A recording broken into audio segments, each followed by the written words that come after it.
तुम्हारी टक्कर का कोई नहीं है, वह उसकी टक्कर का कोई नहीं था, यह तुम्हारी टक्कर का कोई नहीं है।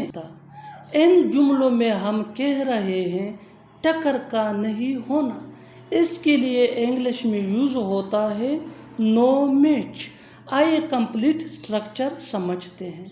सब्जेक्ट प्लस हैज़ या हैव या हैड। हैज़ ये ही शी एट या सिंगुलर नाउन के साथ यूज होता है। हैव ये आई वी यू दे या प्लूरल नाउन के साथ यूज होता है, जबकि हैड ये सिंपल पास्ट टेंस में यूज होता है। इसके बाद नो मैच। आगे डिटेल से समझाता हूँ मिसालों से। तुम्हारी टक्कर का कोई नहीं है, you have no match. You have no match. वहाँ उसकी टक्कर का कोई नहीं था, he had no match over there. He had no match over there.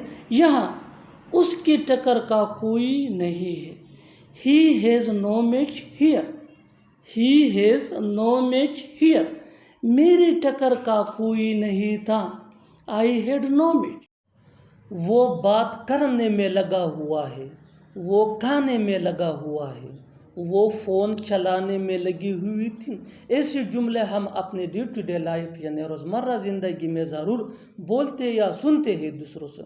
इन जुमलों के लिए इंग्लिश का ये स्ट्रक्चर यूज़ होता है सब्जेक्ट प्लस हेल्पिंग वर्ब, जिसको ऑक्सिलरी वर्ब भी कहा जाता है। ये टेंस या सब्जेक्ट के मुताबिक होता है, plus BG plus verb plus ING plus other words. अच्छी तरह समझने के लिए कुछ मिसालें देखते हैं। वो बात करने में लगा हुआ है, he is busy talking.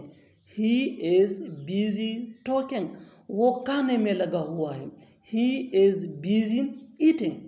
He is busy eating.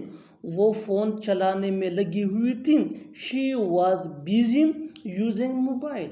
She was busy using mobile. बिल्कुल हम इस स्ट्रक्चर को स्टेप बाय स्टेप फॉलो कर रहे हैं। आप भी इस फार्मूले इस स्ट्रक्चर की मदद से सीख सकते हैं, बना सकते हैं ऐसे बहुत से जुमले अंग्रेजी जुबान में आसानी से। That can be really helpful for you.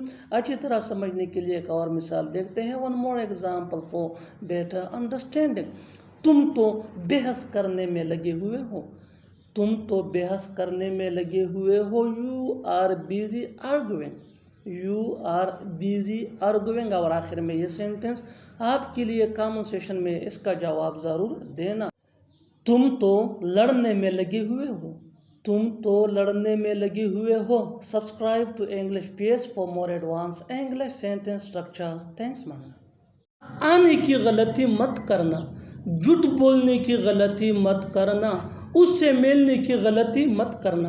इन जुमलों में हम कह रहे हैं गलती मत करना। इसके लिए आपको यूज़ करना होगा इंग्लिश में डोंट मिस्टेक। आइए कंप्लीट स्ट्रक्चर देखते हैं। Don't mistake plus two plus V1 यानी first form of verb plus other words. अच्छी तरह समझने के लिए कुछ मिसालें देखते हैं। यहाँ आने की गलती मत करना, don't mistake to come here. Don't mistake to come here. झूठ बोलने की गलती मत करना, don't mistake to tell a lie. Don't mistake to tell a lie. उससे मिलने की गलती मत करना, don't mistake to meet him. Don't mistake to meet him. बिल्कुल फार्मूले को हम स्टेप बाय स्टेप फॉलो कर रहे हैं। आप भी इस फार्मूले के बेस पे सीख सकते हैं, बना सकते हैं ऐसे हज़ारों जुमले अंग्रेजी ज़ुबान में आसानी से। That can be really helpful for you. अच्छी तरह समझने के लिए एक और मिसाल देखते हैं। One more example for better understanding. गाली देने की गलती मत करना। गाली देने की गलती मत करना, don't mistake to abuse. Don't mistake to abuse. और आखिर में ये सेंटेंस आपके लिए कमेंट सेक्शन में इसका जवाब ज़रूर देना। वहाँ जाने की गलती मत करना। वहाँ जाने की गलती मत करना। Subscribe to English page for more advance English sentence structure. Thanks ma'am.